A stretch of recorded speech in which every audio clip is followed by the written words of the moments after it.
Sa gitna ng malakas na bagyo, isang bullet train na may sakay na mahigit 1,000 pasahero ang biglang huminto. Habang kumikidlat sa itaas, pilit inaayos ng driver ang sistema, hindi niya alam na may isa pang tren na pinadaan sa parehong linya sa likod niya. Sa ilang sandali, humarurot ito sa riles na lampas 60 milya kada oras, kaya't ang karaniwang biyahe ay naging pambansang trahedya. Noong una, parang kakaibang aksidente lang ito, pero mas grabe pala ang totoong nangyari. Taon ang ginugol bago nangyari ang trahedyang ito at madali lang itong maulit.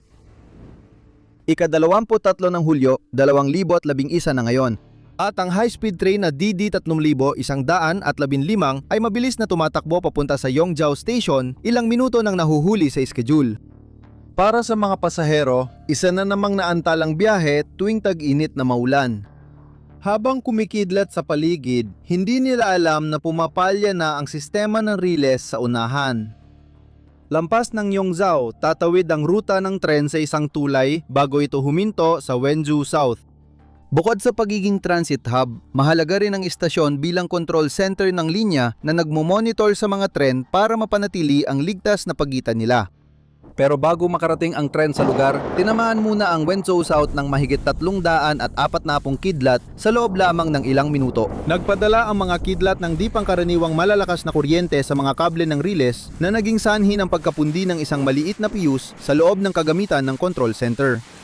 Kasabay nito, nasira rin ng kidlat ang ilang sensor sa riles sa tulay. Imbes na magulat kung may tren, nagpadala sila ng mga paiba-ibang update sa status sa rail network. Sama-sama, nagdudulot ng panganib ang mga depekto. Na-stuck ang sistema ng Wenzhou sa pagpapakitang bakante ang riles, kaya nananatiling berde ang mga signal light kahit may hadlang sa unahan. Kasabay nito, hindi malaman ng mga manggagawa kung may tren sa nasirang tulay ng riles. Patuloy na tumatakbo ang tren papunta sa apektadong bahagi ng linya kahit may babala ng depekto sa panel ng taga-kontrol. Dumating ito sa Yongzhou, di nagtagal at nanatili sa istasyon nang magkaroon ng isa pang problema. Habang inayos ng dispatcher at taga-kontrol ng Wenzhou ang depekto, napansin nilang walang alerto para sa sirang bahagi ng riles sa screen ng dispatch center. Pinayuhan ang mga kalapit na istasyon na manumanong pamahalaan ang galaw ng mga tren at binalaan ang driver na mag-ingat. Mayroong pagbabawal sa pagdaan sa pulang ilaw sa papalapit na bahagi ng Wenzhou South. Kung hindi bumalik ang signal o kung pahintuin ng sistema ang tren, lumipat sa visual running mode at magpatuloy sa bilis na mas mababa sa 13 milya kada oras. Sa oras na umalis ang DD3115 papuntang Wenzhou South dahil sa pagkaantala ay nakahahabol na ang mga tren sa likuran. Dahan-dahang umabot ang tren sa siraang tulay makalipas ang 6 na minuto at biglang huminto na may matinis na preno. Tulad ng inaasahan, otomatikong pinahinto ng emergency brakes ang tren matapos makatanggap ng maling signal. Gayunpaman, parehong signal ang pumipigil sa driver lumipat sa visual running mode. Matapos ang ilang bigong pagtatangka, tinangka niyang kontakin ang mga dispatcher pero nasa radio dead zone ang tren niya. Naipit sila sa tulay at di nila maabisuhan ang mga manggagawa sa riles. Sa mga sumunod na ilang minuto, siyam na tawag ang hindi nakalusot at hindi pa rin alam ang kinaroroonan nito. Ngunit gumawa ng nakalilitong desisyon ang mga dispatcher. Ang susunod na tren sa lugar, D301, ay mahigit kalahating oras nang nahuhuli at naghihintay ng paintulot na umalis mula Yongzhou. Sakay nito ang 558 na naiinis na pasahero kabilang ang pamilya Chow na bumibiyahe patimog para sa isang muling pagkikita. Kahit alam na ang mga depekto sa linya, pinayagan ng mga dispatcher ang express train na dumaan sa tulay nang hindi binabalaan ang driver sa panganib. Sa puntong ito, ang signaling system ng kanyang tren ang huling depensa. Pero dahil sa pumutok na fuse sa Wenzhou South, nakatanggap ng maling senyas na ligtas ang riles ang D301. Umalis ang driver papunta sa dilim ng gabi, pinapabilis ang takbo habang papunta siya sa linyang may tren na. Makalipas ang kaunti, kinuntap ng mga dispatcher ang Wenzhou South staff para sa update sa nawawalang tren. Sinabihan silang nakarating na sa sonang pulang babalang tren pero di pa rin nila makontak ang driver. Imbes na agad pahintuin ng tren, pinayagan ng mga dispatcher na magpatuloy ito habang tinatawagan ng Wenzhou South ang D3115. Sa kabutihang palad, nakontak nila at naipaliwanag ng driver ang problema. Nagiba ng dinormal ang signal ang track circuit at hindi nagtagumpay ang paglipat sa visual running mode. Makikipag-ugnayan ulit ako sa dispatcher ng tren para magulat. Mukhang hindi nauunawaan ng mga controller ang urgency ng problema. Hinahayaan nilang ang driver ang makipag-ugnayan sa mga dispatcher kahit mahina ang koneksyon ng radyo. Pagpatak ng 8:39 ng gabi, naglipat siya sa visual running mode at dahan-dahang pinaandar ang tren. Makalipas ang 15 segundo, dumating ang express service sa siraang riles at agad tumawag ang mga controller ng Wenzhou. EMU 300 at isa mag-ingat habang tumatakbo. May tren sa bahaging yon. May 3,100 at 15 sa bahaging yon. Mag-ingat ka habang tumatakbo ngayon, ayos ba? Ang kagamitan ngayon. Biglang naputol ang babala. Pagkaputol ng linya, desperadong hinila ng operator ng D300 at isang emergency brake. Kahit ganon, bumangga pa rin ito sa tren sa unahan sa bilis na 61 milya bawat oras. Sa loob ng bagon, napapahagis ang mga pasahero mula sa kanilang mga upuan habang lumalagos ang salamin at bakal sa mga kompartamento. Dahil sa momentum, naddikit ang dalawang tren at parang tiklop na kutsilyo, dahilan ng pagkaderail ng maraming bagon mula sa nakaangat na riles. May ilang bagon na nahulog mula 60 talampakan taas. Isa pa ang nakabitin sa gilid ng tulay, nakasandal sa wasak na estruktura. Sa ilang segundo lang, nagkadurug-durug ang mga tren. Ang pinakamatinding epekto ay nakatuon sa unahan ng D300 at isa kung saan si Henry Cao ay naihagis sa ere mula sa pangalawang bagon. Bago ang banggaan, may hindi mapigilang pag-uga, parang lindol. Yumanig ang bago ng tren. Namatay ang ilaw. Parang nahuhulog ako at nagdasal. Sa una, naghanda si Henry para sa matinding banggaan, pero nang walang nangyari, napagtanto niyang nasa labas na siya ng tren. Ang sumunod niyang naalala ay isang boses na sumisigaw sa dilim. Narinig ko ang sigaw ng nanay ko, tapos nagdilim ang lahat. Agad na nakagulo sa lugar ng aksidente sa ibaba. May ilang nakaligtas na naipit sa mga guho, masyadong sugatan para makagalaw. May ilan ding lutang na naglalakad sa guho, hindi pa maunawaan ang nangyari. Nang marinig ang sigaw ng tulong, agad tumawag ng mga serbisyong pang-emergency ang mga taga-baryo at nagsimulang hilahin palabas ang mga nakaligtas mula sa mga bagon. Sumama ang staff at pasahero mula sa mga naapektuhang tren habang nagmamadaling dumating ang mga rumespond. Dumating sila matapos ang 15 minuto at hinarap ang mahirap na gawain. Mahigit 1,600 na pasahero ang nadamay sa banggaan. Nakakalat sa iba't ibang palapag ang mga labi ng aksidente at may mga bagon na kailangang akyatin o babain gamit ang lubid. Nang makita ang komplikadong sitwasyon, nagpadala ang mga opisyal ng sundalo at nagpuputol ng bakal ang mga espesyalista para maabot ang mga naipit na pasahero. Isa-isa, hinahatak ang mga nakaligtas mula sa guho at ipinapasa sa mga hanay ng mga tao hanggang sa naghihintay na medical team. Hinati ng autoridad ang lugar sa 3 patayong search zone at sistematikong sinuyod bawat layer para masigurong walang makaligtaan. Halos 200 katao na ang nailigtas, ngunit nahaharap na ang mga crew sa pinakamahirap na bahagi ng guho. Ilan sa mga natitirang bagon ay labis na nayupi. Dala ng mga tagapagligtas ang heavy equipment para maiangat ang guho bago makaputol ng mas malalim sa mga bagon. Habang nagtatrabaho buong gabi, natapos ng mga rumespond ang 6 na paghahanap matapos magpasya ang mga opisyal ng kontrobersyal na hakbang. Alas 4:00 ng umaga nagdulot ng negatibong reaksyon mula sa mga nakamasid ang ulat na tapos na ang paghahanap.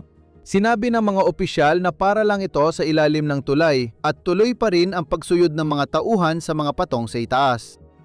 Gayunpaman, wala pang 2 oras ang lumipas, ang batikos ay mabilis na napalitan ng hinala.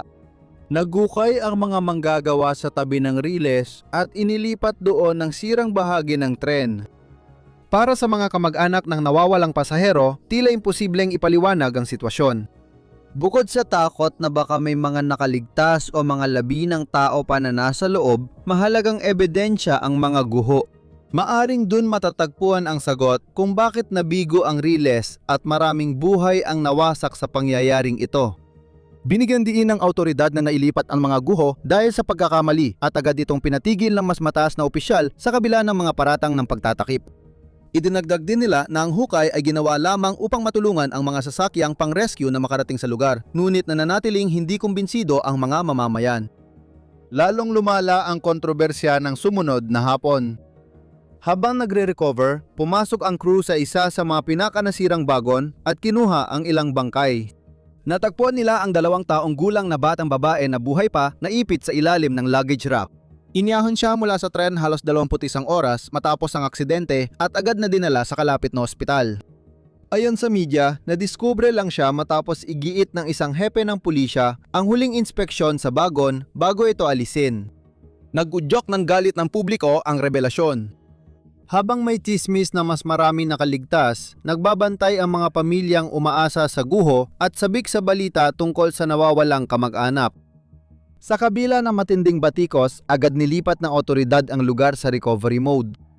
Pagkatapos alisin ang mga debris, inayos ng mga espesyalista ang nasirang riles at mga linya ng overhead power. Sinuri rin nila ang estruktura ng tulay para sa mga palatandaan ng pinsala.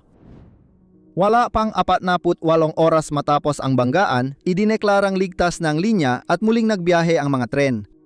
Ipinakita ng autoridad ang pagbubukas bilang isang kabayanihang pagsisikap gamit ang mga aprobadong slogan ng estado, ngunit binaliwala ang pinsalang dinanas ng tao sa trahedya. Gayunpaman, lumitaw ang mas madilim na katotohanan.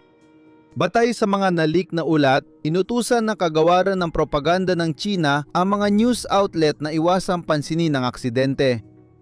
Pinayuhan din ito ang mamamahayag na huwag iugnay ang sakuna sa high-speed rail system ng China. Habang sinusubukan ng mga autoridad na kontrolin ng media, ipinapakita ng tao ang kawalang tiwala online. Milyon-milyon ang nagkwestiyon sa paghawak sa operasyon ng pag-recover sa social media kahit may sensura ng gobyerno. Nagpatuloy ang galit ng publiko sa sumunod na linggo matapos ang aksidente. Sa pribado, hinarap ng mga nagdadalamhating pamilya ang isa pang pagsubok. Ayon sa ulat, pinilit ng autoridad ang mga kamag-anak na tanggapin ang kabayaran nang hindi sinabi sa kanila ang eksaktong halaga.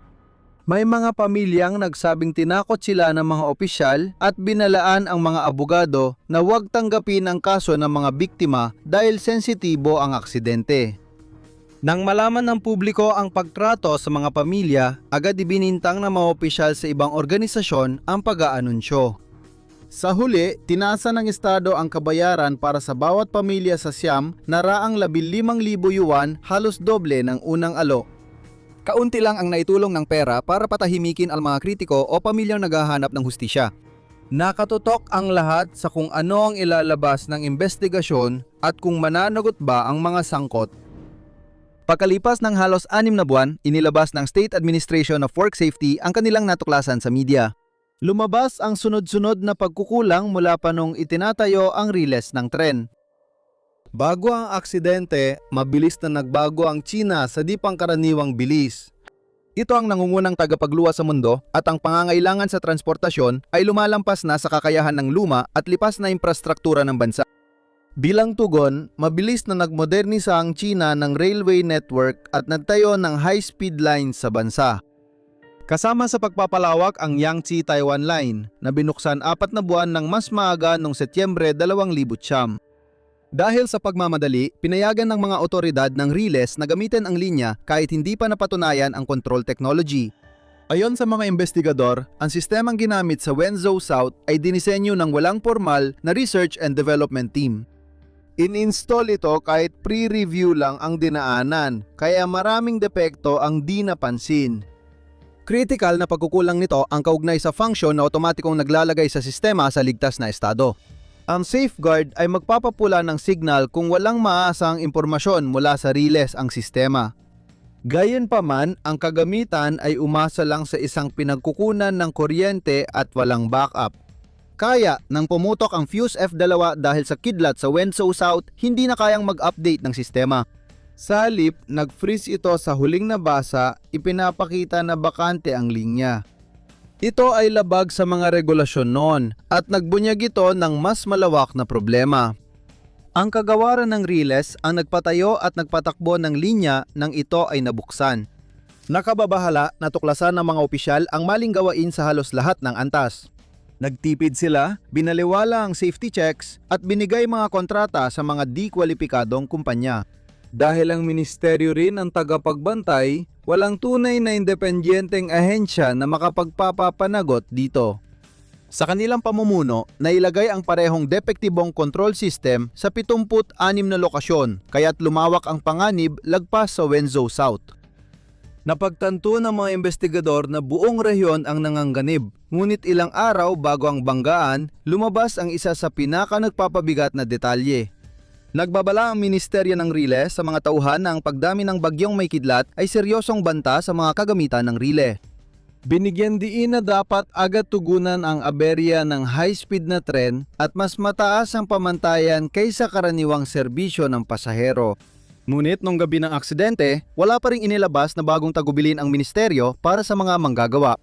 Bahagyang ipinapaliwanag nito kung bakit mahina ang kanilang tugon sa problema sa Riles. Iginiit ng autoridad na may tsansa pa ring maiwasan ng mga tauhan ang banggaan. Alam ng mga controller at dispatcher ang panganib ng panahon sa mga kagamitan, ngunit nagpadala pa rin sila ng 2 tren sa Riles na alam nilang sira. Hinayaan nilang umusad ang D300 at isa normal na bilis at hindi agad nagbigay babala sa mga driver tungkol sa presensya ng isa't isa hanggang huli na. Sa madaling salita, lubos sanang naiwasan ang aksidente. Sa mga sumunod na linggo, parehong napawalang sala ang 2 driver ng tren. Dayunpaman, pinarusahan ang 54 kataong responsable sa banggaan. Kasama sa pinakamataas na opisyal ang dating ministro ng Riles ng China at dating pangalawang punong ininyero ng ministeryo.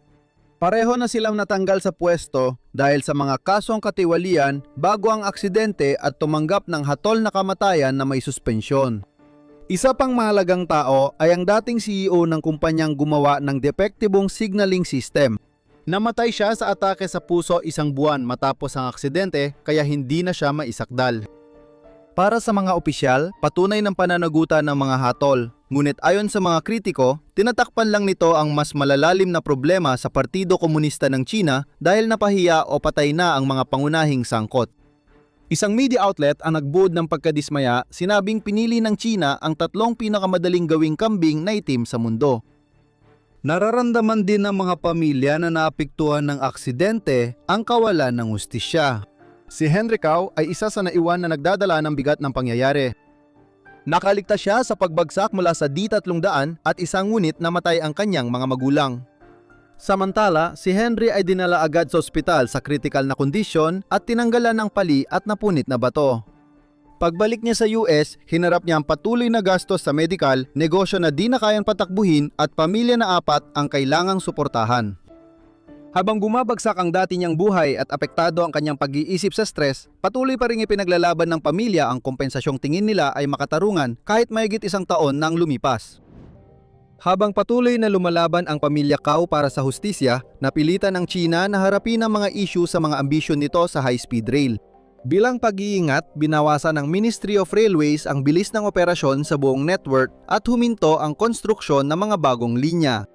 Naglabas din sila ng mga safety audit sa buong bansa. Iniinspeksyon ang mga control system sa kahabaan ng Yongwei Line isa-isa.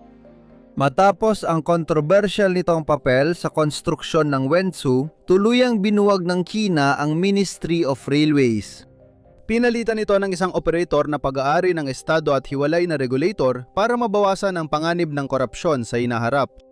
Iginiit ng mga kritiko na hindi na resolba ng mga pagbabagong ito ang ugat ng problema, ang kultura ng pagiging lihim na nabunyag dahil sa aksidenteng ikinamatay ng 40 tao at ikinasugat ng halos 200 pa. Kung nagustuhan mang video, paki-subscribe para makita pa ang iba naming videos.